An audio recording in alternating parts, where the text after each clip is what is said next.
नमस्कार, आप देख रहे हैं हिंद लाइव। मैं हूं निहारिका सिंह।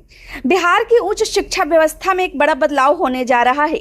अब विश्वविद्यालयों में सहायक प्राध्यापक यानी असिस्टेंट प्रोफेसर बनने का रास्ता पहले से ज्यादा सख्त और प्रतिस्पर्धी होने वाला है। दरअसल राज्य भवन की ओर से एक नई नियमावली तैयार की गई है, जिसके तहत असिस्टेंट प्रोफेसर की नियुक्ति के लिए 200 अंकों की चयन प्रक्रिया लागू करने की तैयारी की गई है। इस नई व्यवस्था के अनुसार 160 अंकों की लिखित परीक्षा और 40 अंकों का साक्षात्कार होगा। यानी अब केवल डिग्रियों के आधार पर नियुक्ति नहीं होगी, बल्कि उम्मीदवारों को कठिन परीक्षा की कसौटी पर भी खुद को साबित करना होगा। राजभवन ने इस नियमावली का मसौदा राज्य के सभी विश्वविद्यालयों के कुलपतियों को भेज दिया है। उनसे कहा गया है कि वे 10 दिनों के भीतर अपने हस्ताक्षर और सुझाव भेजें।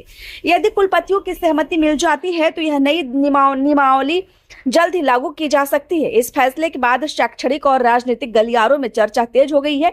कई लोग इसे उच्च शिक्षा में पारदर्शिता और मेरिट को बढ़ावा देने वाला कदम बता रहे हैं, तो वहीं कुछ लोग इसे लेकर अलग अलग तरह की प्रतिक्रियाएं भी दे रहे हैं। दरअसल लंबे समय से यह आरोप लगता आ रहा है कि विश्वविद्यालयों में नियुक्तियों के दौरान सिफारिश और जुगाड़ का असर देखने को मिलता है। ऐसे में नई नियमावली को इस व्यवस्था में सुधार की दिशा में एक अहम कदम माना जा रहा है। अब बात करते हैं इस नई चयन प्रक्रिया की। नई व्यवस्था के तहत होने वाली लिखित परीक्षा वर्णनात्मक यानी डिस्क्रिप्टिव होगी। इसका मतलब यह है कि उम्मीदवारों को केवल वस्तुनिष्ठ सवालों के जवाब नहीं देने होंगे, बल्कि उन्हें अपने विषय से जुड़े प्रश्नों का विस्तार से उत्तर लिखना होगा। इसका उद्देश्य यह है कि उम्मीदवार के विषय ज्ञान, सोचने की क्षमता और विश्लेषण करने की योग्यता का सही मूल्यांकन किया जा सके। इसके अलावा चयन प्रक्रिया के लिए न्यूनतम आयु 23 वर्ष और अधिकतम आयु 45 वर्ष निर्धारित की गई है। एक और महत्वपूर्ण बात यह है कि इस नई व्यवस्था में अनुभव को अलग से कोई अंक नहीं दिया जाएगा। यानी अब केवल यह मायने नहीं रखेगा कि किसी उम्मीदवार के पास कितने वर्षों का अनुभव है या कितनी लंबी डिग्रियों की सूची है। नेट, जीआरएफ और पीएचडी जैसी योग्यताएं केवल पात्रता के रूप में मानी जाएंगी, लेकिन इनके लिए अलग से अतिरिक्त अंक देने का कोई प्रावधान नहीं रखा गया है। इसका मतलब यह हुआ कि अब उम्मीदवारों को अपनी वास्तविक क्षमता का प्रदर्शन लिखित परीक्षा और इंटरव्यू में करना होगा। बहाली की पूरी प्रक्रिया बिहार राज्य विश्वविद्यालय सेवा आयोग के माध्यम से कराई जाएगी।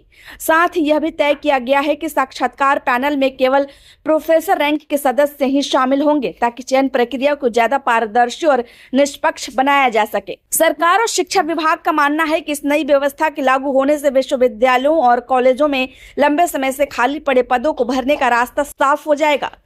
बिहार के कई विश्वविद्यालयों में वर्षों से बड़ी संख्या में असिस्टेंट प्रोफेसर के पद खाली पड़े हैं, जिसकी वजह से पढ़ाई और शोध कार्य भी प्रभावित होता जा रहा है।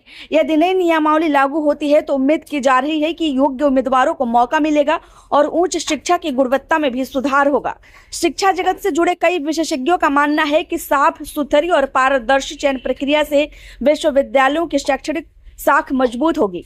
हालांकि कुछ लोग यह भी सवाल उठा रहे हैं कि क्या यह नई व्यवस्था वास्तव में मेरिट को पूरी तरह सुरक्षित कर पाएगी, या फिर इससे नई तरह की चुनौतियां भी सामने आएंगी। अब सभी की नजर इस बात पर टिकी है कि कुलपतियों की प्रतिक्रिया क्या आती है और यह नियमावली कब तक लागू होती है। यदि यह प्रस्ताव मंजूर हो जाता है तो बिहार की उच्च शिक्षा व्यवस्था में भर्ती का तरीका पूरी तरह बदल सकता है और असिस्टेंट प्रोफेसर बनने का सपना देखने वाले युवाओं को अब पहले से ज्यादा मेहनत करनी होगी। फिलहाल के लिए बस इतना ही।